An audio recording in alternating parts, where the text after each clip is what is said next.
Dobrý večer, priatelia. Tak dlhšie som nenahrával, nemalo to žiadny špecifický dôvod. Tak nejaký dôvod by sa samozrejme našiel, okrem mojej lenivosti. Ale tie udalosti tak dosť rýchlo plynuli. Smrť pápeža napríklad, hrozba odstúpenia americkej delegácie od tých mierových rokovaní medzi USA, Ukrajinou a Ruskom. V podstate dnes je štvrtok, včera bolo to stretnutie v stredu v Londýne, na ktoré nedošiel Marco Rubio. Dôvod bol hlavne Zelenského zbytočná ukecanosť, keď povynášal informácie z tých rokovaní, čo mimoriadne údajne rozčúlilo Donalda Trumpa, a na margo toho zrejme zakázal Marcovi Rubiovi, ministrovi zahraničných vecí USA, aby išiel na tieto rokovania. No ale mám milú povinnosť opäť všetkým našim darcom, drobným darcom poďakovať za príspevky na činnosť, ktoré nám posielate. Tak, už by som nestihol to ani oranžovú. Tak veľmi pekne ďakujem všetkým, aj tým, čo poslali euro, aj tým, čo poslali 100 eur. My si to ozaj mimoriadne vážime a veľmi nám to pomáha v našej činnosti. Po dlhšom čase som zavítal do môjho rodného mesta, ako vidíte. Bola tu taká akcia, nechcem hovoriť krst knihy, ale tak ako uvedenie knihy Petra Tóta o Danielovi Lipšicovi. Nestihol som to, lebo dnes mali pochod nejakí títo progresivisti, alebo teda ich fanúšikovia. A celé centrum, bolo to v bývalom hoteli Fórum, celé to centrum, vrátane teda prezidentského paláca, všetko to bolo zablokované policajtami a autom sa nikde nedalo ísť. Ani na parkovisko hotelu. Ja som teraz najprv nevedel, čo sa deje. No ale potom, keď som počul takéto skandovanie, že slobodu si nedáme, no tak potom už došlo, čo sa deje. No a keď som z Poštovej vyšiel hore k hotelu, tak Kronplaca, tak bývalé Fórum, tak som už teda aj videl ten dav ľudí, ktorí si nechcú dať slobodu, ako keby im ju niekto bral, a to skrátka to vám hlava nebere. Opäť som sa presvedčil, že ako dobre som urobil aj s celou rodinou, keď sme sa v roku 2008 odsťahovali z tohto mesta. Nie, že by som teraz úplne zanebrel. Narodil som sa tu, vyrástol som tu. Úplne zanevrel na Bratislavu, ale to, čo sa z toho mesta stalo, to je niečo úplne iné ako to, čo tým mestom bolo. To sa dá porovnať. Dnes je to doslova semenište, fakt semenište a liaheň toho progresivizmu. Mal som na jazyku povedať, že v tej najhoršej podobe, ale nedá sa to, lebo ten progresivizmus v najhoršej podobe snáď ešte na Slovensko nedorazil. Ale v tej takej svojej zúfalo jednoduchej podobe, to je možno lepšie. To je tá podoba, kde vy môžete argumentovať, kde môžete dať argumenty, kde môžete ukázať. To je naozaj o tom, že oni viac veria tomu svojmu náboženstvu ako vlastným očiam tí ľudia. Hej? A to už potom je na úrovni viery, to nie je na úrovni dokazovania faktov. A potom takíto ľudia sú schopní ísť tancovať, obrazne povedané, do centra Bratislavy a budú vás presvedčať, že niekto im bere slobodu. To, čo sa tu dialo od roku 20, ten covidizmus, to vynúcované očkovanie, so všetkým, čo s tým súvisí, tie lockdowny a tie absolútne nezmyselné predpisy, to nebola krádež slobody. Však si len pre Boha spomeňme, jak ste nakupovali v Tesku, no na jednej strane ste mohli nakupovať a na druhej strane ste mali nejaký špagát alebo pásku a tam ste nemohli nakupovať. No to sa nenazýva strata slobody, to je šikana, to je praxprostá šikana, čo sa tu dialo a vynúcovanie. Takže ja to vidím trošku inak s tou stratou slobody a kto komu tu bral slobodu, ale ja si uvedomujem zároveň, keď to aj hovorím, že to sú dva tábory, ktoré absolútne nemajú žiadny prienik. Absolútne. No ale ja som nechcel hovoriť o pochode týchto mentálne znevýhodnených, ale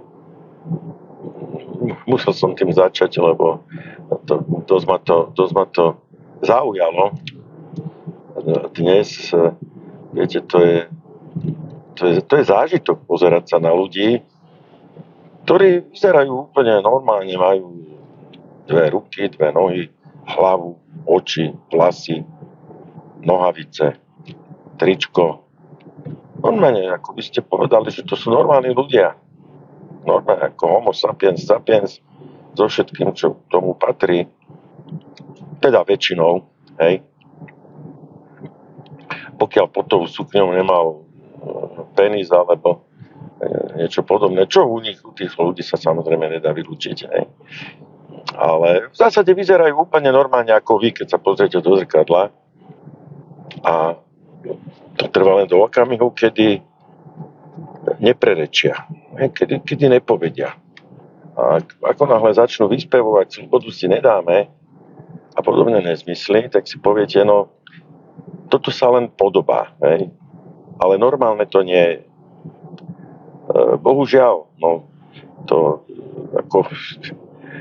ja sa k tomu dostanem, ja fakt nechápem, na základe čoho títo ľudia vykrikujú, slobodu si nedáme. To je to, čo som hovoril v niektorom predchádzajúcich videí, oni stratili tému, hej? Oni nemajú tému na tie protesty. A tak nič lepšie ich nenapadne, lebo to je také, ako dobre to znie, slobodu si nedáme. Kto by chcel prísť o slobodu, že? Tak však plné väznice sú nevinných, nespravodlivo odsúdených, hej? A všade vo svete počujeme, jak sa bojuje o slobodu, proti slobode a tak ďalej. Niekto si myslí, že heslom slobodu si nedáme, nič nepokazí. No nepokazí tým nič, naozaj, ale ani nič nevyrieši, lebo viete, ako môžete napríklad ísť sa sťažovať na policajnú stanicu, že vás ohrozujú eskimáci. Napríklad, hej. A ten policajt sa vás logicky opýta, ale však na Slovensku nie sú eskimáci a jak vás môžu? Ale ohrozujú vás. No, môžete sa cítiť, že ste ohrození eskimákmi, hej, ale ja nikomu tieto pocity nemôžem vyhovoriť, pokiaľ to myslí úprimne. No ale je to taká istá blbosť, ako protestovať na niečo, že slobodu si nedáme, ako ja fakt nevidím a teraz sa snažím objektívne na to pozerať, nevidím dôvod, že prečo si oni slobodu nedajú, kto im ju bere, ako im ju bere. No a dostávam sa vlastne v podstate tohto videa. Mal som možnosti natočiť, veľa z vás takto čakalo, že natočím video k úmrtiu pápeža Františka. A čakali hlavne tí, ktorí vedia, že som mal k nemu veľmi kritický postoj A ten kritický postoj mi ostal. Ja naozaj hlave katolíckej cirkve do dnešného dňa neviem, že odpustiť, to bolo úplne nabubrelo povedané, ale neviem zabudnúť, že tú vakcínu pomaly,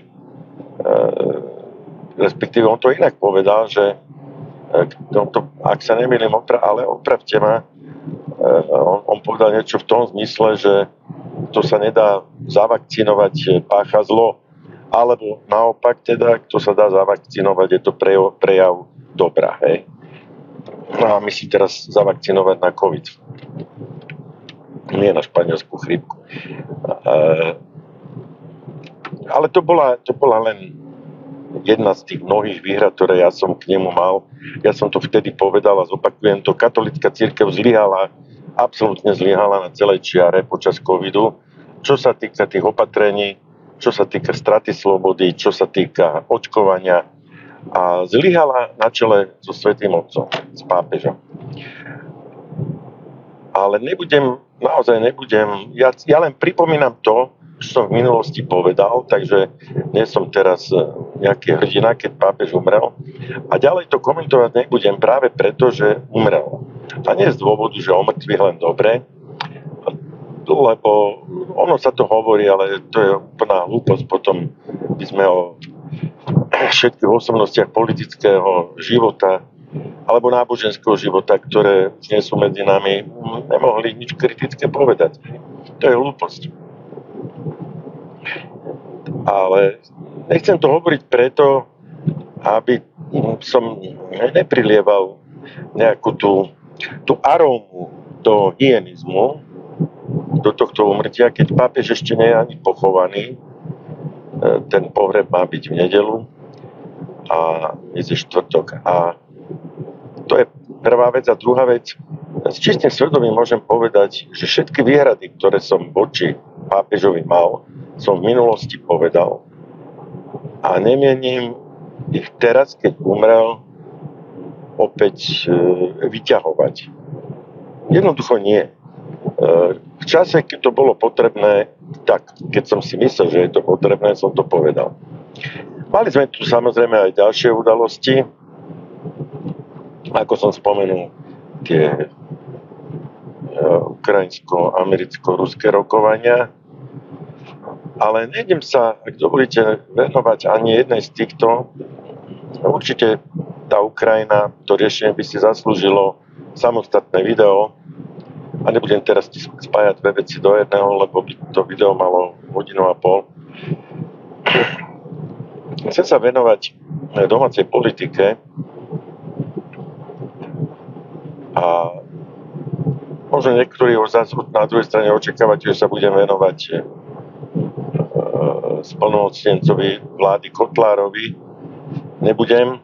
Ja som veľmi rád, že Fico urobil, čo urobil, že pozastavil dovoz tých vakcín. No a chcem sa venovať tejto koalícii. No ale môžeme začať týmto. Robert Fico oznámil, že dá vykonať ešte jednu analýzu týchto týchto roztokov, ktoré pchali do obyvateľov Slovenskej republiky. Pichali. Že to zadá Sávke. A mňa to veľmi zaujalo, táto informácia. Nie kvôli tomu, že by som neveril doktorke Pekovej, ja som není odborník a neostáva mi nič iné, len veriť, keďže ona má tú okrúhlu pečiatku tej súdnej znalkyne. Pokiaľ viem, Savka ju nemá. Ale tam vidím inú taktiku Roberta Fica. Lebo viacerí komentujúci to komentovali ako s prekvapením a s takou nedôverou, ale ja si myslím, že no takto, ja neviem, či to urobil zámerne, ten Fico, ale či to urobil zámerne, alebo nie celkom zámerne, bol to úplne geniálny ťah z jeho strany. A ja vám poviem prečo. Tak vieme, že Savka vyhodila počas tej covidovej hysterie, respektíve neobnovila alebo zrušila nejaké pracovné úväzky, myslím aj s doktorom Lakotom. Teraz neviem, či doktor Rušovský tam mal, nemal, tu som si neistý. Takže na prvý pohľad by sa zdalo, že tá Savka není ten subjekt, ktorý by takéto niečo mal robiť, lebo počas tej covidovej hysterie jasne tá Savka ukázala, na akej strane stojí. Jasne to ukázala aj kritikou doktora Kotlára. A práve preto, ale ja si myslím, že tento ťah bol úplne geniálny, lebo uvedomte si, že tá Peková má okrúhlu pečiat. Okrúhlu. To znamená, ona je súdna znalkyňa, ale ona nesie aj trestnoprávnu zodpovednosť za to, čo v tom posudku napíše. Takže tieto primitívne hodnotenie, ja už som v jednom videu o tom hovoril, také, že ona je nedôveryhodná, lebo to sú obyčajné blúdy hlupákov, ktorí absolútne nerozumia tejto problematike, ale absolútne. A ktorí si myslia, že tá Peková funguje ako oni, že môžu hociakú kravinu napísať a čakajú, kto to zhltne aj s navijakom, hej. No, není to tak. Peková a súdni znalcovia nefungujú ako redaktori našich pomaly zanikajúcich mainstreamových médií. Tam to funguje na inej úrovni. Čo oni so svojimi prostoduchými mozgami samozrejme nemôžu pochopiť, lebo nimi vyfabrikovaný a vykonštruovaný svet funguje na podstatne jednoduchších a primitívnejších základoch, kde nemajú pravidla, kde nemajú zákonitosti, to už nehovorím o zákonoch, ktoré oni absolútne ignorujú, zákony fyziky, prírody a logiky. No. A Fico dostal tú Savku do veľmi, veľmi nemilého postavenia z uhla pohľadu teda samotnej Savky. Lebo buď potvrdia to, čo našla Soňa Peková, a asi to budú musieť urobiť, keď teda to budú robiť poctivo a poriadne. No ale potom je na mieste otázka na nedávnu minulosť, prečo zrušili tie pracovné úväzky s tými lekármi, ktorí nehovorili tak, ako mainstream chcel, prečo sa tak dosť až by som povedal brutálne obuli do toho Kotlára. No takže budú musieť sami sebe dokazovať, že sa v minulosti mýlili.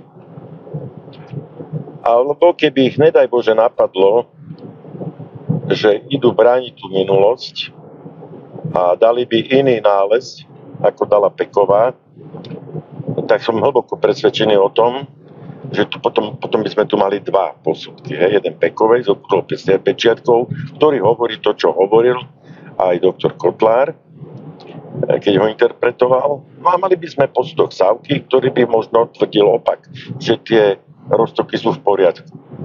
Ja teraz konštruujem alternatívu, aby ste vedeli. No, ale nepredpokladám, že by Fico bol až tak naivný a že by to nehal v tejto rovine. A som na 100% alebo 110% presvedčený o tom, že ďalší Ficov krok by bol ďalší znalecký posudok od súdneho znalca niekde zo zahraničia, ktorý už s pravdepodobnosťou hraničiacou s istotou, môžeme povedať, ktorý by potvrdil ten výsledok Pekovej. Takže tu sa Savka vystavuje takisto možnej odbornej diskreditácii. Takže ani tak, nie je to pre nich situácia win-win, ako sa hovorí, ale je to situácia pre nich dnes taká, že akýkoľvek výsledok vyjde, bude pre nich zlý. No ak vyjde výsledok taký, aký išiel Pekovej, no tak logicky na mieste aj tých vyhodených lekárov, aj politikov, novinárov, no u novinárov to nepredpokladám tých mainstreamových, ale tých novinárov z alternatívy, je na mieste okamžitá otázka, no ale teraz ako vysvetlíte tú nedávnu minulosť, prečo ste tých ľudí povyhadzovali, prečo ste sa tak vehementne pustili do kotlára, keď nakoniec ste mu sami museli dať za pravdu týmto výsledkom. Alebo teda budú bojovať za tú svoju minulosť aj za cenu nejakého podvrhu a výsledku, ktorý by bol v rozpore s tým nálezom Sondy Bekovej. No ale tam je to riziko, nie že riziko, tam je tá istota, že ten Fico to zadá niekomu, kto má ďalšiu okrúhlu pečiatku. Tiež asi bude musieť byť zo zahraničia, lebo na Slovensku zrejme taký nikto nie je. No a aký iný výsledok môže dostať ako Soňa Peková. A tým sa Savka totálne zdiskredituje. Takže preto toto považujem za geniálny Ficov ťah, čo urobil. Aj keď zase nechcem robiť z neho génia, malé jazykové okienko, priatelia, nie géniusa, ale génia. Trhá mi uši slovenčina, ktorú dnes vidím vo verejnom priestore, ale to skončí myšlienku. No a ako tak sledujem, tak nie každý to pochopil, vlastne čo ten Fico urobil. Respektíve, ako tak sledujem, nepochopil to skoro nikto. Nechcem sa tu hrať na najmúdrejšieho, ale jediný logický záver z toho, keď som počul, že Fico to ide dať spraviť Savke, jediný logický záver z toho je ten, ktorý som povedal, no nehovorím už o perfidnosti pána premiéra, s akou úprimnosťou a s akým nadšeným presvedčením on nám oznamoval cez to video, že teda to kvalifikované priazdovisko, alebo jak to povedal, však máme aj na Savke. A ja som hlboko presvedčený o tom, že ak sa dá stelesniť škodoradosť do škriatka, no tak ten škriatok mu niekde za chrbtom strašne tancoval a spieval. Ale taká istá škodoradosť, keď som to počul, chytila aj mňa. Takže to nie je výčitka, to je prejav pochopenia. A táto zúčinenia, no uvidíme. No, takže teraz som tak viac menej skončil s tými pochvalami a ideme k tej koalícii, lebo ak som spomenul Roberta Fica, samozrejme musím teraz hovoriť o koalícii ako takej a idem sa odvolať aj sám na seba, ale hlavne sa idem odvolávať na to, čo niektorí jednotlivci z tejto vládnej koalície hovorili pred voľbami. Parlamentní. Slovenskými parlamentnými, nie europarlamentnými. Už som to zopárkrát povedal, ale musím uviesť problematiku, musím to zopakovať z tých minulých videí. Dnešní koaliční politici nám z pozície opozičných politikov pred voľbami vymenovali rad prehreškov vtedajšej koalície a parlamentnej väčšiny, ktoré hraničili s trestnými činmi alebo priamo ich zadefinovali ako trestné činy. A nebolo toho málo a bolo to opakovane. Opakovane sme videli tie tlačovky Smeru a Hlasu SNS, kde sa o tom hovorilo. Takže, keď vznikla táto koalícia, automaticky, zrejme nielen ja, ale aj viacerí z vás, aby sme predpokladali, že nie, že budú v pase, hej, to je také primitívne. Ja nechcem, aby bol niekto len tak v pase, hej. Ja chcem, aby spravodlivosť zasiahla tých, ktorí si to zaslúžia. Takže Ja som predpokladal, že dnes tí ľudia budú vyšetrovaní, ak to bude potrebné, budú znesené obvinenia voči niektorým ľuďom. No a už, tak vzhľadom na liknavosť týchto procesov som neočakával ešte nejaké monster procesy, ale očakával som intenzívnu mieru vyšetrovania. A musím teraz spomenúť Daniela Kollára, alebo vlastne menom Bombica, z ktorého tu zase mainstream urobil neonacistického alebo nacistického, ako chcete, strašiaka a vampíra, ktorý chce znásilňovať nevinné progresivistické panny, novinárky a ja neviem, chce im nasysať krv z krku a vehementne teda sa dožadovali jeho väzby. Na druhej strane samotný premiér, na ktorého bol spáchaný atentát,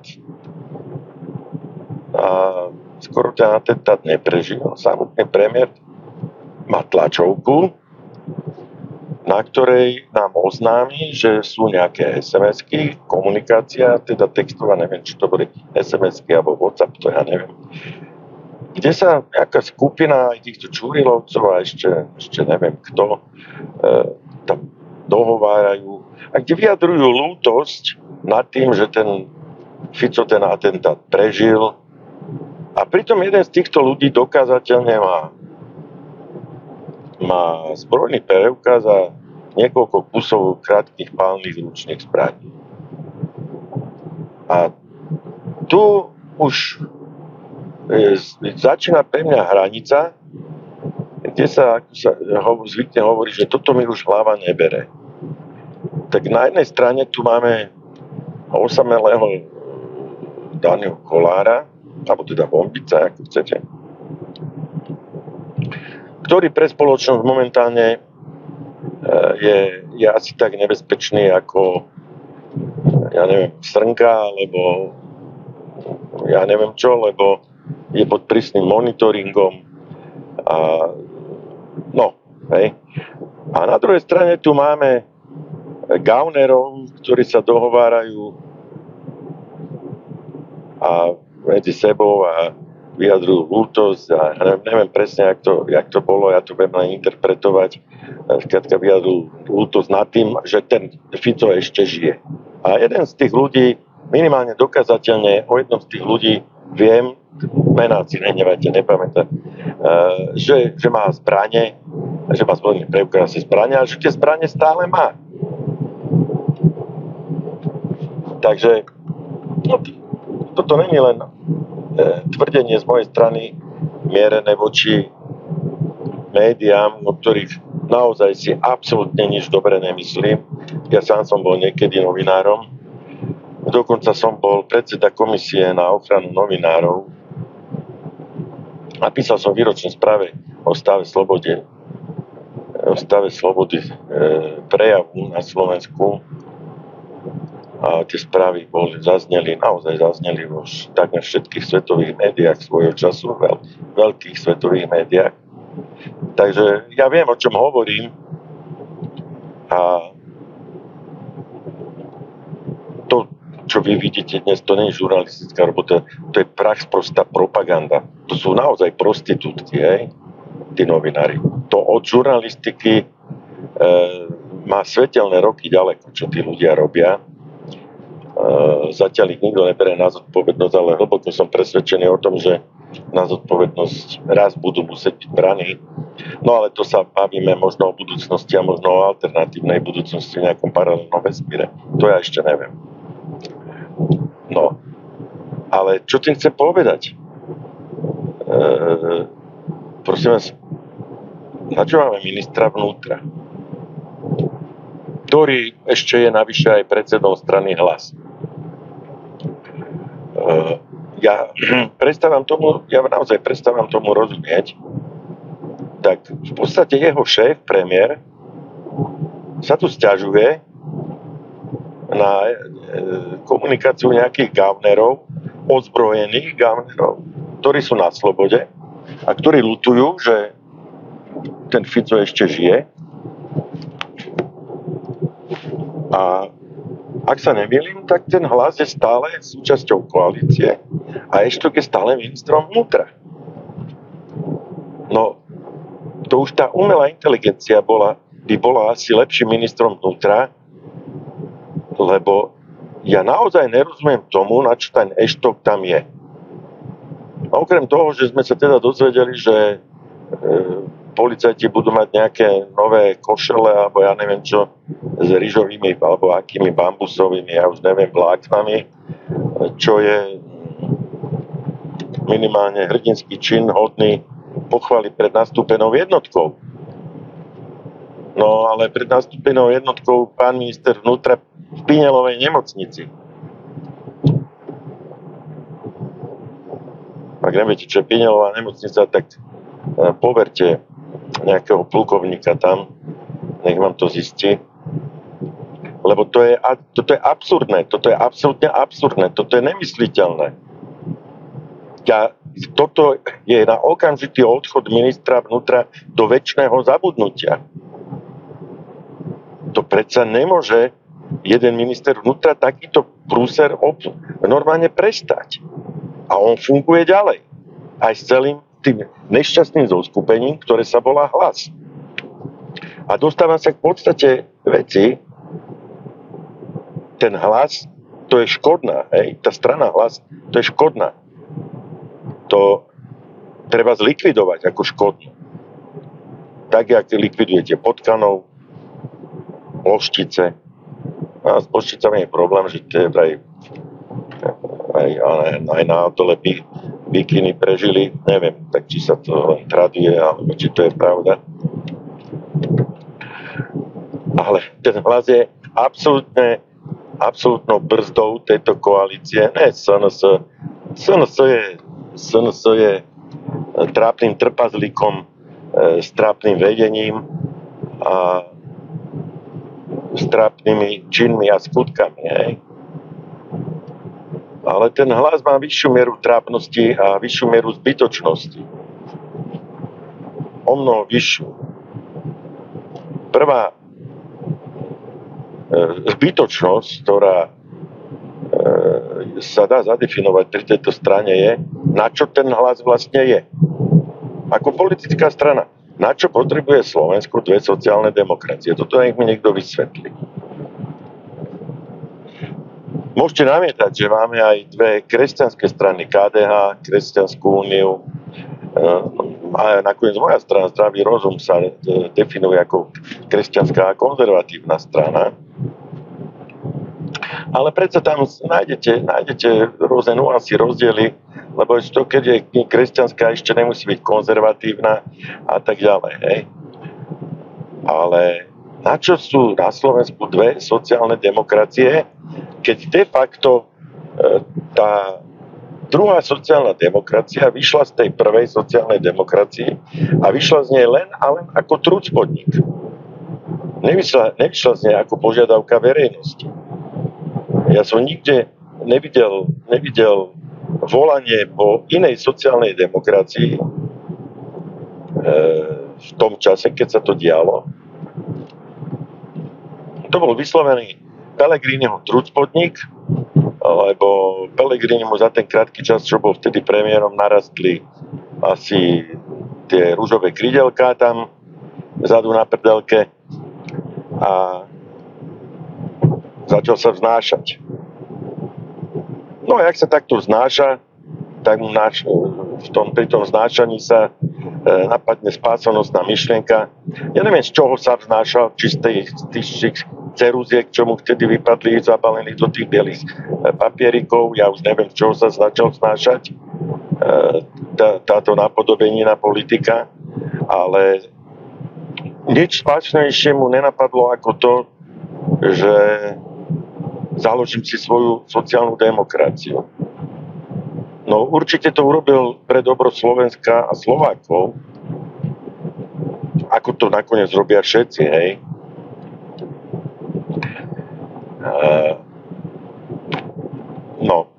Nie. Urobil to na trúd tomu Ficovi. Ja neviem, čo medzi nimi dvomi bolo. Celý, čo sa povrávalo o tom, že Fico tam na ňo navrieskal koľkokrát a ja neviem. Ja neviem, či to je pravda. Ja len hovorím, čo sa šírilo éterom. No éterom, čo sa šírilo v pozadí, hej. Ale nič z toho ja som si neoveroval. Akurát teda, že takejto interpretácii vtedajšieho diania napovedá aj to, že ten Pellegrini nakoniec s tými ružovými prdelkatými krídlami odmával do inej sociálnej demokracie. Takže je skoro taká istá, to je druhá vec, ale možno išlo o to, aby tam odmával s ďalšími, čo majú podobné ružové krídelka, lebo tých ružových krídelov sa tam koncentruje nejak veľa v tom hlase. Ale to je na inú debatu. A nakoniec, čo má do toho, to je ich vec. Ale možno potrebovali súkromne. No a je to ale anomália. Toto je politická anomália a jediné zmysluplné riešenie tohto je to, že ten hlas sa vráti do toho smeru a to, čo sa nevráti, nech ide do progresívneho Slovenska. Alebo ja neviem, do Sasky, alebo do jak sa volá, tá Naďová strana. No, nech idú tam, lebo tam patria. Mentálne svojim vybavením tam patria. Sú dostatočne prihlúpli na to, aby boli v progresívnom Slovensku? Sú. Sú dostatočne nekompetentní na to, aby boli v progresívnom Slovensku? No sú. No tak prečo by sa mali pchať na našu stranu brehu? No však nech idú tam. Takže týmto by som vybavil, prosím vás, túto koalíciu. No len je tu jeden obrovský problém. A ten problém sa volá predčasné voľby a za stávajúceho rozloženia politických stýl mám obavu, že tie predčasné voľby by mohli dopadnúť pokojne tak, že tu bude naozaj vládnuť progresívne Slovensko, Boh ochraňuj Slovensko predtým, s nejakými bláznami z KDH, ktorí absolútne zabudli, že sú kresťanskou stranou a ich túžba pomoci ďaleko predbieha nejaké morálno-etické a iné zásady. A to už naozaj nehovorím o kresťanských zásadách. Lebo ja nechápem, ak sa bavíme o tom, ja nechápem, ako kresťanská strana, čo len môže poškulovať o tom, že by vládla so stranou, ktorá má v programe liberalizáciu potratov. Ako to mi je absolútne nepochopiteľné. Lebo pre každého kresťana je liberalizácia potratov, propotratová politika, tak na úrovni so satanistickou politikou, hej. A títo totálni blázni v tom KDH, ktorí od tej kresťanskej idei toho hnutia sa na milové kroky vzdialujú podobnými špekuláciami a úvahami, to ako keby ignorovali. Ja samozrejme viem, čo je za tým a respektíve tak tuším, čo je za tým a v pravý čas to poviem. Hej, teraz ten pravý čas nenastal. Teraz sa venujeme tejto koalícii, lebo nechcem byť zase fakt, že proti všem. Nie som proti všem, ja som proti blbcom. Alebo proti tým, čo robia zle. Vyberte si. No a v hlase, keď sa venujem hlasu, sú to blbci a robia zle. No tak venujem sa teraz im. No, takže ten hlas je absolútne, je to najzbytočnejšia strana na Slovensku, ktorá v tej koalícii spôsobuje len problémy.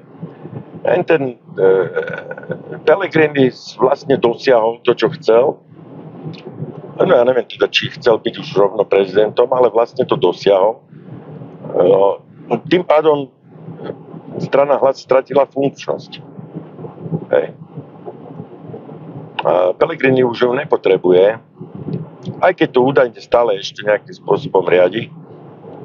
A tá strana Hlas je v podstate do veľkej miery paralizovaná. Ja vlastne neviem, koho rozhodnutia sa tam prijímajú, ako sa tam prijímajú. Je to zbytočná, absolútne zbytočná strana, ktorá by mala čím skôr zaniknúť. Tam je ten problém s tými predčasnými voľbami. No a tu sa musím vrátiť na úvod tohto videa, keby táto koalícia, aspoň Smer, ale tak ministerstvo vnútra má Hlas, keby boli dôslední a keby začali aspoň to divadlo mediálne robiť okolo stíhania tých gavnerov z predchádzajúcich vlád, no tak tým ľuďom by sa omnoho ľahšie aj ten konsolidačný balíček prijímal, aj všetky tie veľmi nepopulárne opatrenia, ktoré znižujú životnú úroveň. Lebo aspoň by mali tú optickú protihodnotu, že áno, toto sú vinníci nášho neutešeného stavu, ktorí Slovensko zadlžili, ale aspoň sú stíhaní, že tá koalícia, minimálne ten Smer naplnili tie predvolebné sľuby. No ani toto sa nedeje, lebo ministerstvo vnútra má vedenie, aké má, tak ja neviem, Špebel s Hurvinkom by to zvládli asi lepšie, ako jak to zvláda Eštok s kompániou. No ale to už nechci riešiť teda Fico. Takže táto možná komparatívna výhoda absolútne odpadla a zostalo len znechutenie. V tých ľuďoch je obrovské znechutenie. Že tu boli sľuby, ktoré sa absolútne nenaplnili. No a potom nech sa nikto nečuduje, že tu vznikajú rôzne mestské legendy o tom, že vlastne toho Fica riadia tí istí, čo riadili Matoviča, Odora a Hegera, a čo vlastne riadia aj Šimečku. V podstate tu vzniká až taký ideologický nihilizmus, ktorý logicky potom vyústi do v podstate straty ilúzií tých ľudí, kedy už prestávajú naozaj veriť, už neveria ničomu, lebo oni ešte opakovane, ale posledný raz dali tú dôveru tomu Ficovi.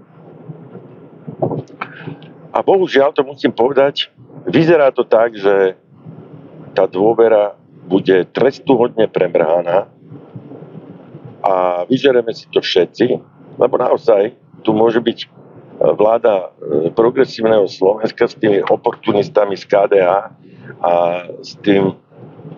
s tou karikatúrou, čo zostalo zo SAS, na čele s jej karikatúrnym predsedom. No, tak sa na ňo pozrite, to je niečo strašné. Ako naozaj do toho kadernického salónu, a nejdem ďalšieho hovoriť. Dobre, stop. Musím sa kontrolovať. No, a toto nám hrozí. Takže, viete, tie predčasné voľby v podstate nie sú riešenie. No ale čo s tým teraz? Čo s tým? Ani tak. No ja neviem, čo s tým. Čo viem je, že najneskôr budúci rok tie predčasné voľby budú. Lebo tento stav je neudržateľný.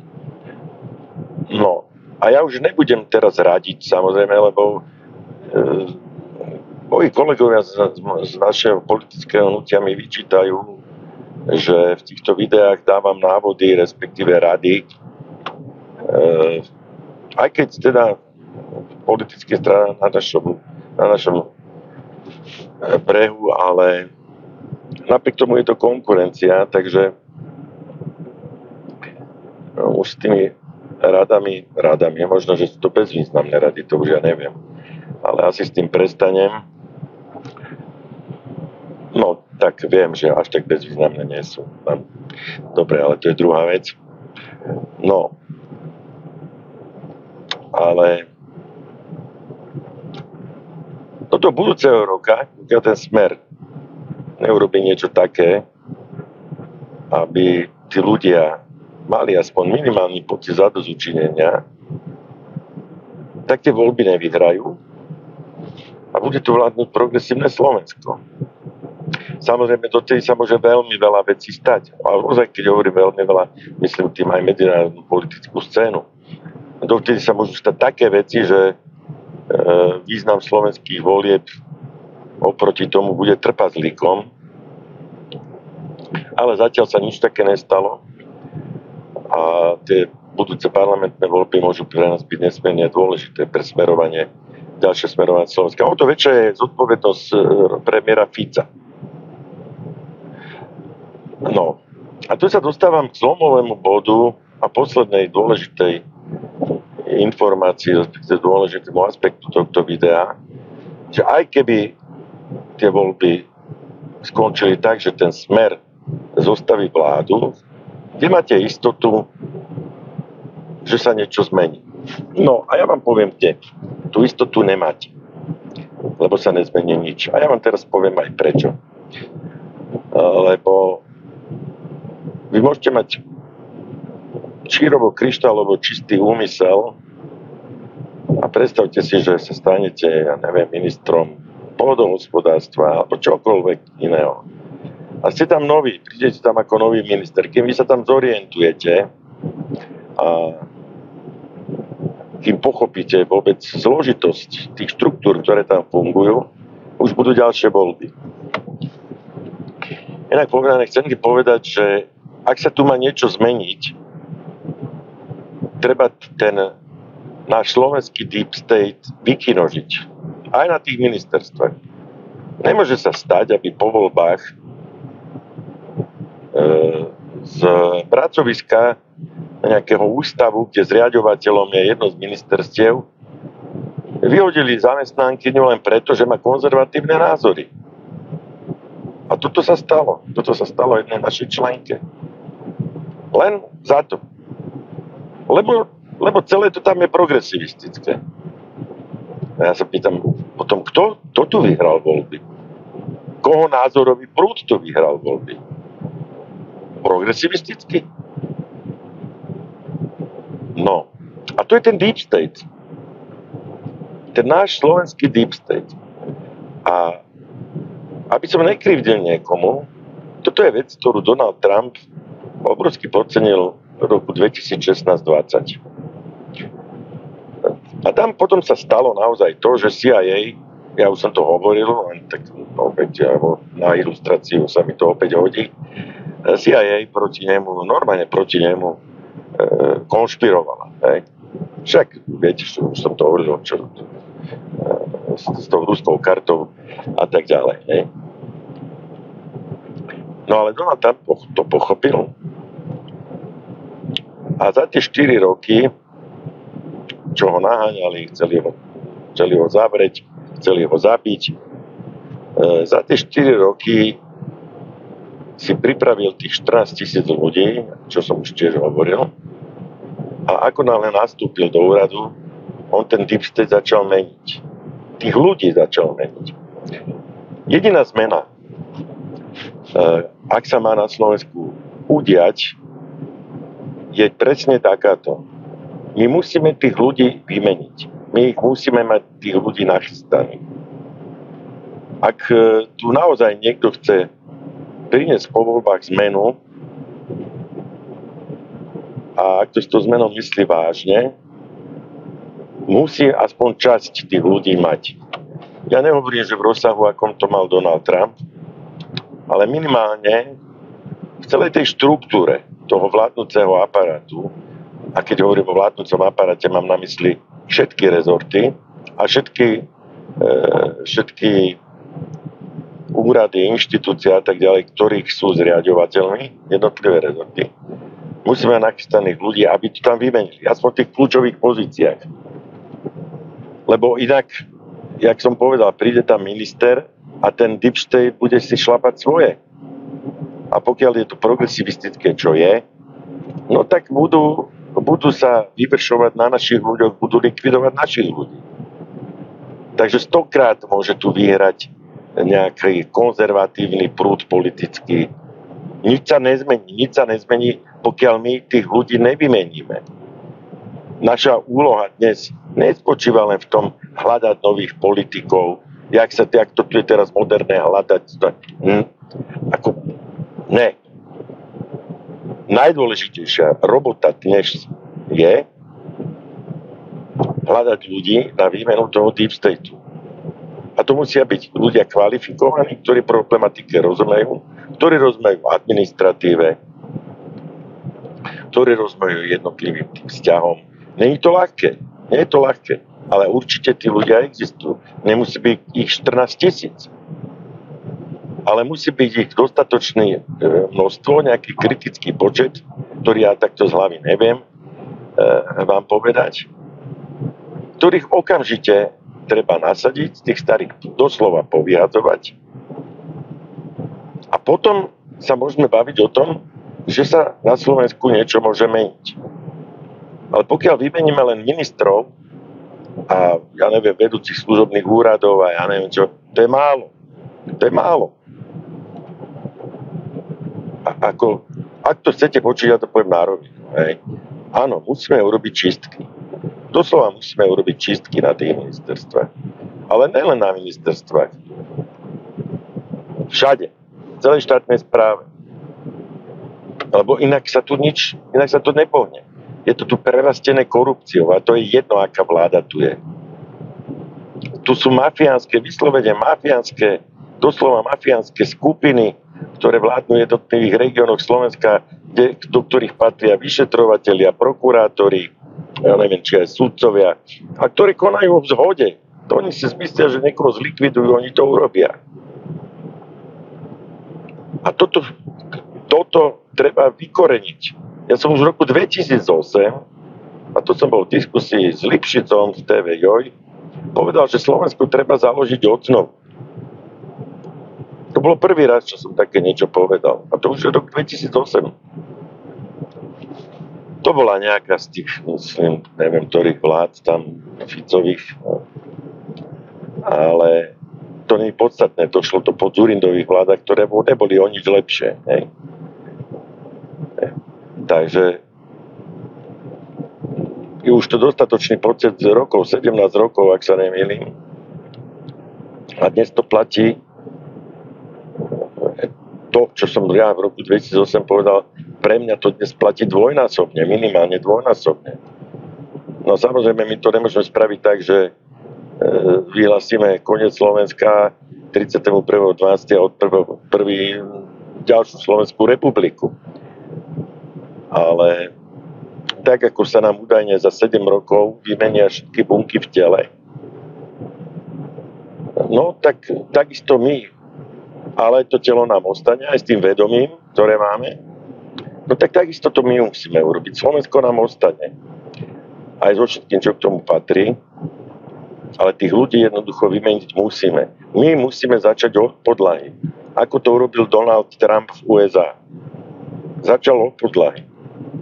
Začal z FBI, začal zo CIA, začal z USA alebo AID, ak chcete, to je jedno. Začal od podlahy. A my to takisto musíme na Slovensku urobiť od podlahy. Takže ak budete pred ďalšími parlamentnými voľbami zvažovať, koho chcete voliť, zvažujte aj tento aspekt, o ktorom som teraz hovoril, či tá politická strana má ľudí na to, aby keď nastúpi, vedela začať meniť ten deep state. Aspoň v rezortoch, o ktorých sa bude tá politická strana uchádzať, respektíve, ktoré bude deklarovať, že má o ne záujem. Lebo nikto tu nevyhrá tak, aby obsadil všetky ministerstva. No tak dá sa to, ale nepredpokladám taký výsledok. Toľko pre dnešok. Ja vám ďakujem za pozornosť, priatelia. Teším sa na budúce.